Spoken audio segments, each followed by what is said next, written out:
because I took notes on some of the things you said. And everything he said was true.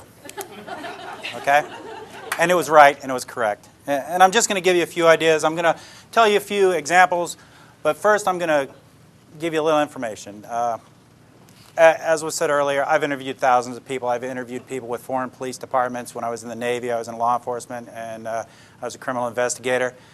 Thank God we're in the United States, because most interviews in Italy, Spain, and so forth start out physically. Okay? There's no police abuse over there. They can do pretty much what they want. Anytime they want, anyhow they want. So just be aware of that and be thankful for where you're at. Biggest question I was asked when I am a 3L, and there's some of my classmates in here. Best day is coming up, May 10th, when we get to leave. So those of you that are applying, and I told a couple of people this, you think it's hard getting into law school? Try getting out. Okay? A couple of things I was asked. How do I quit from getting speeding tickets? Very easy question. Quit speeding. Okay? But something Professor Dwayne brought up, are any of you guilty of anything? How many of you drove here today? Anybody go above 55 on the interstate? Anybody drive at home and go above 55 on the interstate? Because if you stay... Your hands for? I told you, don't do I know. I remember, but I was doing it anyway. I did it intentionally. And there you go. And people are inherently honest, and that's their biggest downfall. Okay, they really are. Or they want to tell their story. And if you drive 55 on the interstate where it's 55, the only thing you're going to do is meet the person behind you, because they're going to rear end you and you're going to get run over. Okay, so that's a fact. But everybody does something that they can get in trouble for. I can follow as a police officer when I was in uniform. I could follow a car however long I needed to, and eventually they're going to do something illegal, and I can pull them over, and justifiably illegal to pull them over with. So just be aware of that. Don't think you're so innocent in such a thing. When you get stopped for a traffic ticket, everyone likes to be somewhat honest. And what's the first thing the police officer asks you? Do you know how fast you're going? If the speed limit's 35, you'll say, 38, 40, because you want to be kind of honest even though you're doing 50. You just said 38, 40. You just admitted to breaking the law. You just confessed. So they can go to court with that, with a confession that you were exceeding the speed limit. Okay, so you need to think about those things, and when you do become defense attorneys, which I may, who knows, you need to think about those things for your clients. The other thing you need to think about your clients, and this is going to seem very terse, people are stupid. Your clients are stupid. And I've had defense attorneys come to me, matter of fact, one on a motion to suppress just Tuesday, come up to me and tell me his client was stupid. Okay? They're very straightforward. They do foolish things. They talk to the police. You guys need to be aware of that. Now, in my past, and it wasn't exaggerated, I have interviewed thousands of people. I've arrested and dealt with over 1,000 felonies. Well, actually, more than 1,000 felonies. Probably about 1,000 felonies, 2,500 misdemeanors. 98% of them conviction rate. 80% of them I don't even have to go to court. Why? Because there's confessions. Because they confess. So these people have no problem. The hardened criminals have no problem talking to the police. People like to tell their story. And they'll sit in that room and think about it. You're picked up by the police. You're in a little room. There's one chair here. There's a desk. There's another chair. What's the thing you want the most right at that point? To get out of that room. To be out of that room. Think the police officer's shift is ending in 15 minutes. Does a police officer want to get out of that room? My overtime rate's $58 an hour. Do I want to get out of that room? I have no problem. I'll stay there for 10 hours. I'll take that $600. Okay, so I have no motivation to want to leave. You do, and that's how we get you to try to talk. I have my job. My job is to develop probable cause, develop a good case. A great case is a case with a confession. Get it to the Commonwealth's attorney so that they can prosecute the case with little, if any, effort. And the Commonwealth attorneys love those cases, the little and any effort, because they come with a stack of files that high in court every day. So they love those cases. That's my job. The defense attorney's job is to hope they get to their client before I do and make sure they don't talk to me, no matter what. Give you an example, and this will go right along with what Professor Dwayne was putting up his examples. I had an interview that went something like this. Were you involved in the burglaries? No, I had nothing to do with them. You didn't have anything to do with them? No. You were in a car with all this stolen stuff in it? You had nothing to do about it? No. You knew it was there? Yeah. Okay, now we got possession of stolen property, felony, okay? But you had nothing to do with it? No. So what did you need the money for? Well, I had to pay some of my court costs from another thing I got in trouble for. Oh, so he took the money from stealing the stuff. I have enough to charge him now with burglary. Simple as that. Well, did you see the picture on that camera of the house with the Christmas decorations? This is a real case scenario. Yeah, did you go in that house? No, I didn't go into that one. So there's ways around it. There's ways to get around people who try not to talk to you. And again, as Professor Dwayne said, if you wanted to go and say you wanted to go into a boxing match, $100 if you win. You've never boxed before. You have to face somebody who's an Olympic boxer. You're going to lose. You're going to face somebody who's been interviewing people for, in my case, 28 years. You're going to lose, unless you're purely innocent. Now, on the other side of it, I don't want to put anyone that's innocent in jail. But I try not to bring anyone into the interview room that's innocent.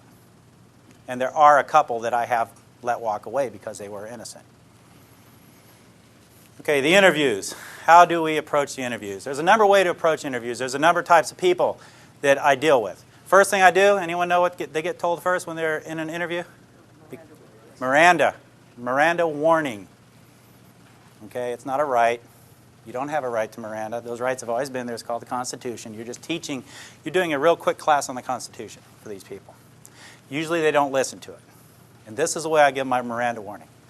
Look, I have to tell you this. Just pay attention. Okay, they're usually sitting back or they're very attentive. You have the right to remain silent. Do you understand that? Yes. Anything you say may be used against you in a court. I don't have to say it will be. I say it may be. Okay, and they get that. You have a right to an attorney, and if you can't afford one, one may be appointed to represent you. Got that. You can decide not to quit talking to me at any time and exercise these rights. Do you understand that? Sure. Now, before I do the primary thing that's needed with those rights, and that's to get a waiver, I say, now, before you say anything, let me tell you what I know. And over all the time I've had to put together what this individual was supposedly involved in, and I only say supposedly because Professor Dwayne's sitting over there, that this individual was involved in, I will tell the story that I've put together, and it'll be pretty close to what happened. And I can see that it's pretty close to what happened because that individual starts slumping down in their chair, or they'll put their hand to their face, doing this in their mind, oh my God, I'm going to jail forever. Okay? And I can see it. And I said, now that you know what I know, do you want to talk to me? And why do I do that? Because if I didn't do that, is if I said, do you want to talk to me, they'll say no. So I give them the time to think about, and then comes the next phrase. Now, before you start talking to me, let me tell you the difference between a lie and a truth. If you lie to me, and I get before the judge, and I tell the judge that you were dishonest with me, that's just not going to make him happy. But if I get before the judge and tell him you're honest, straightforward, willing to take responsibility for your actions, that is going to help you. That's not a lie, though. That is true in Virginia Beach courts. It will help them. You know, they may not get 5 years. They may get 3 years. They're still going to prison, or they're still going to have a felony, but it will help them. And then I have to determine what kind of person I have. And there's two types. There's the one, like I mentioned to you earlier, where I have to talk to them about different things, get into their own skin, as the word is, and try and get them to talk to me and discuss things. I had a sexual assault case. I had to talk to the guy how hot the woman was, and I understand where he was coming from. And when I said that, we were buds. And he started talking to me. And he's still sitting in prison. Okay? So you've got to get in there and you've got to go places. The other side is, I can't try and act like that individual acts. Okay? I can't try and act like what we call lovingly a hood rat. I can't try and act and talk like him. Because I'm an older white guy. We don't talk like that, and that would be an insult. And you can't insult people. It doesn't matter who they are. It doesn't matter where they grew up. It doesn't matter where they're from. You can't insult people like that. You have to be yourself. So you have to get into their mindset and the way they're thinking and have a discussion with them. The other type of person is the one that likes to tell a story. This young man, great man. I love him to death. He didn't go to jail because I went to bat for him, because I felt sorry for him. He was a newlywed. He was having money problems. Former Marine. I said, tell me what happened. And he told me this beautiful story about what happened. What he had done is he had sold a piece of equipment that his ex-employer had that he had stolen. He told me the beautiful story of what happened about him finding it on the side of the road and all that kind of stuff. And I didn't even question about him. After he finished his whole story, very unplausible but very beautiful story, I sat there and listened to it for 15 minutes. I looked at him and I said, you stole the stuff from your boss, didn't you? Yes, sir, I did. I had nothing. I really had nothing except the fact that he had sold it. So there's those types of people. And then the third type, the one who tries to be the hood, who tries to be the criminal, who cries like a baby when they walk into jail, but when they're on the street, they're as tough as rocks. You go in there with your paperwork, you sit down, and you just start doing paperwork.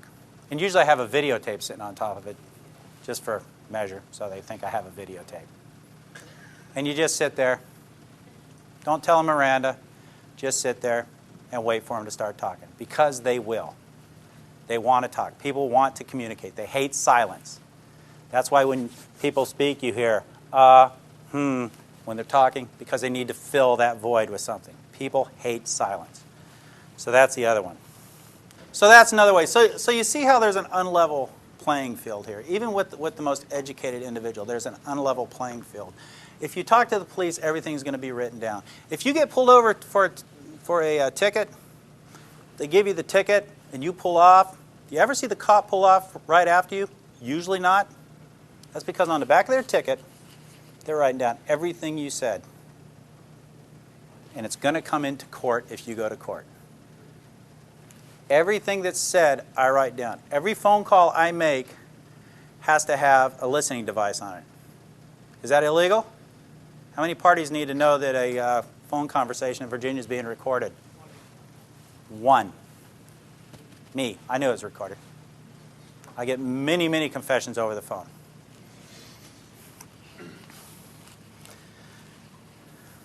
Okay, back to the people. Yes, they're stupid. Okay, people are stupid. I had a young man who told me straight up, I'm going to college. I'm going to law school. I'm too smart. You'll never find out what happened. Okay. He was going to Tidewater Community College. The law school of, I suppose. Tidewater Community College. He was the partner to the one who I told you the interview about just a little while ago, where I would ask him what he needed the money for. He was his partner. And he was very smart. So he thought. He thought he was a very intelligent individual. I ended up arresting him 5 times out of his house. His mother hated me. She liked me the first time. She apologized. She didn't really like me much the second time. It got to the point where she really hated me after that. He's doing 8 years upstate. He's very smart because he decided to tell me how smart he was. And in telling me how smart he was, he let it slip that he doesn't sell stolen stuff to pawn shops. He sells it to flea markets because they do not have to report to the state. I know how to drive to a flea market just as good as anyone else and go look for stuff that I'm looking for. So he was trying to impress me with his ability to be smarter than I was, and he confessed. So people are inherently stupid, especially criminals. Now, and don't get me wrong, there are some very intelligent criminals out there, and most of them work in really big office buildings and wear suits. Yep, she went to jail. Is she hurting? No. But there are some very intelligent street criminals out there as well that get other people to do their bidding and so forth and so on, and people are afraid to turn on them. But there are some very foolish people. Just a couple other things. I do a thing usually with younger people, usually between the age of, I try not to deal too much with juveniles, but between the age of 16 and 25, is once they've talked to me. Now, let's back up a little bit. You don't need a recording in court for a statement. As Professor Duane said, it's his word against my word if he was a defendant. Number one, and this is the way it works, and this is the way the real world works, in case you guys haven't been out there, that's outside the windows out there. The jury looks at a defendant sitting next to a defense attorney. That's strike one, because the jury is already looking at that as that being someone who did something that put them in that chair. Number two, they get a uniformed police officer up there. They get someone wearing a suit as a detective up there that is a professional witness. That's strike two. So now they have a professional witness against them. And then if they've confessed and that professional witness is going to sit there and read from his or her notes, the confession, that's strike three. Go get your orange jumpsuit. Do not pass go. Do not collect $200. So they have all those strikes against them. And I know you're innocent till proven guilty, but it's a jury of your peers. And the perception is if you're sitting next to a defense attorney, you have to prove you're innocent. And that's just the perception of a lot of the jury. No matter how many jury instructions they get, they still perceive that person is a hoodlum, is a criminal. And no matter how hard some defense attorneys try to put their clients in suits and have them sit up at the table, if the trial's a long trial, they fall back to their old ways and they start acting and speaking in a way that's not very good for their case. So saying that, you don't have to have a recording. My suppression hearing, a statement was trying to be suppressed because when I record a confession or an interview, because we don't do interrogations, the police. We do not do interrogations. That's a bad, mean, Nazi kind of word, okay? We do interviews, okay? And you'd be amazed how much difference it makes when you use that one word versus interrogation. I'll take it off the tape and I'll have my secretary put it to paper. Immediately afterwards, I'll take that tape and I'll scan it over my magnet, throw it in my box so I can use it again. I do not keep the tape. It is not evidence. It's not required to be evidence. It is there. If it's there for the court, it's just extra. You don't have to have that. But it's really good to have. The suppression hearing, he tried to suppress that after I testified. The defense counsel stood up and says, well, Judge, I really don't have anything to say. And the Judge Canada, said, motion denied.